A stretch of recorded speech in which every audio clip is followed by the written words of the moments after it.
Alright guys, so this is going to be the last little update of the D2 before we go to Portugal. Unfortunately we didn't get all the stuff done that I wanted to get done for Portugal, but most of it's done. So we'll take you around the car, show you what we've done. As you can probably tell, there's some stuff that you've probably seen in other videos, to be honest with you, already in the car. But we'll go around the back and we'll show you them bits that you can see there. But we're going to start outside the vehicle first, and then I'll show you what we've done in the inside.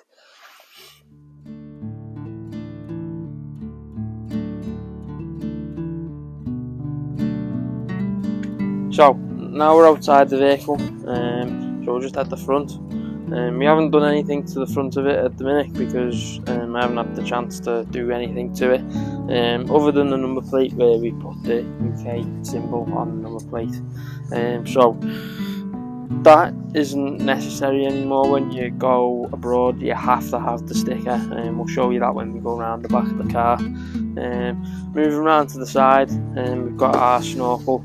This one's off Trek, as you can see on the sticker that come with it. So off Trek they do a lot of cheap snorkels for most of the makes of vehicles, most of them looking like the genuine ones. So this one's a Safari lookalike.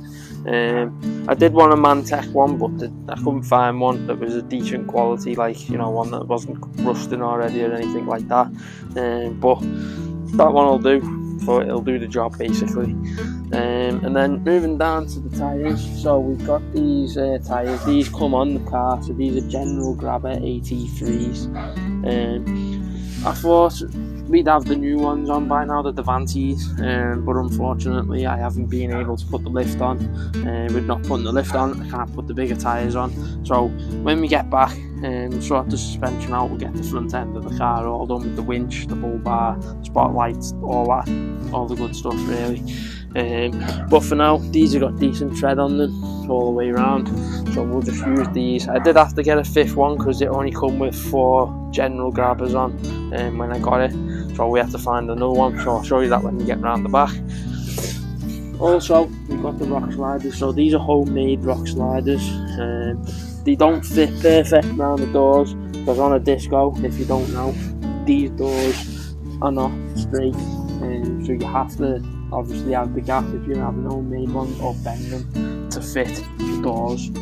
So when we get back, I am planning on getting a decent set, probably off Terra Firma or someone like that. Maybe Armoured Engineering, I like the look of them ones, so we'll do that when we get back. Also, around the back, so we've got the ladder. So that was one of the things that I think it makes the detail on the back of the car look a little bit better with the light guards and stuff like that. These look really plain without the light guards. For plastic light guards, they were a bit expensive, but Island 4x4 were the cheapest for the light guards. Also, that's the sticker that we were going on about, so we need to have that now when you go abroad to Europe. So you've got to have a sticker. You can't have that one on the number plate, you've got to have one of them. Don't know why, but you've got to have the sticker now for some strange reason. Also, tyre, so we had to go to Shropshire for this. Basically it was cheaper, man. I'm not going to pay over £100 for a tyre that might not even get used. We did use this the other day on the car, to be honest, because one of the tyres got a screw in it from work, so I had to take that one. I think it was the front driver's, yeah it was, and we had to get the screw taken out and put that one on for just temporary use. I was going to leave it like that, but I think this one's a bit out of balance, so we're just going to keep it as the spare, and hopefully we won't need to use it.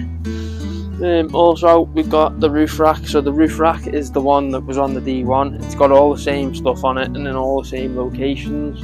So jerry can, waffle boards, roof tent, all in the same place as the D1 was.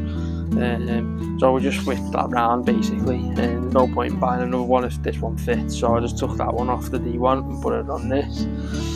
Also, we put a temporary CB aerial on, so eventually when we get back I will be putting a hard one on the bonnet, where we usually have it, like on the bumper. So when the bull bar goes on, we'll sort all that with spotlights, we'll put all them on. Also, we have done some little modifications down here. So Andy, as you know, Andy Grimshaw. Sure you'll know him from the videos. The one who's just had the L200 and now he's got the Patrol. He did help me do a little bit of welding down here on the chassis leg where they always go on a detour apparently. And he also said if we cut this off, give us a bit more ground clearance, but then I get to keep the tow ball. Not that I'm planning on doing any towing, but maybe at some point I might end up needing to do some towing, so we'll just keep that on for now.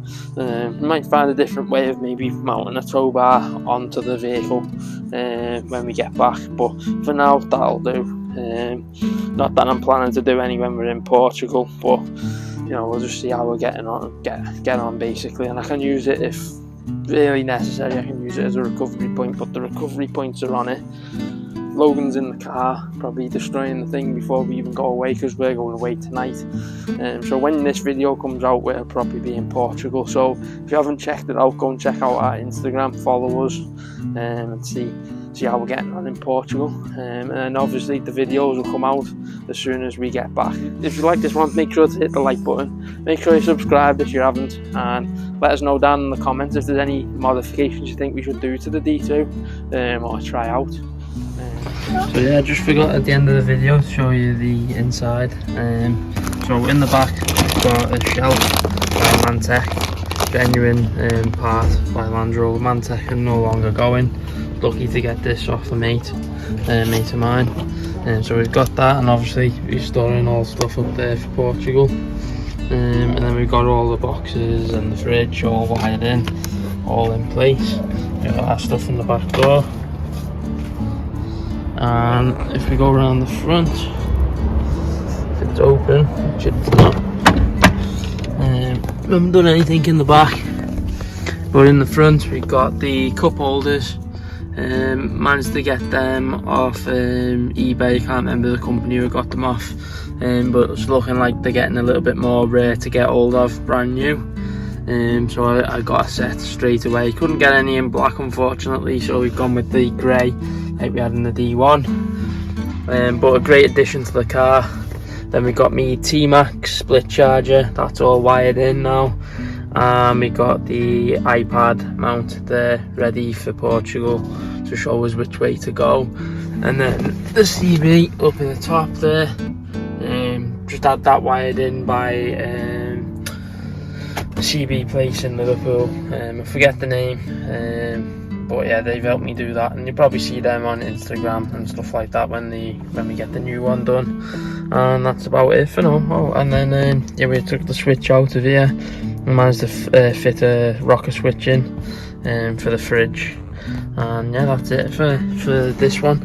So hopefully you've enjoyed it, and like we said before, hopefully you'll subscribe, and we'll see you on the next one.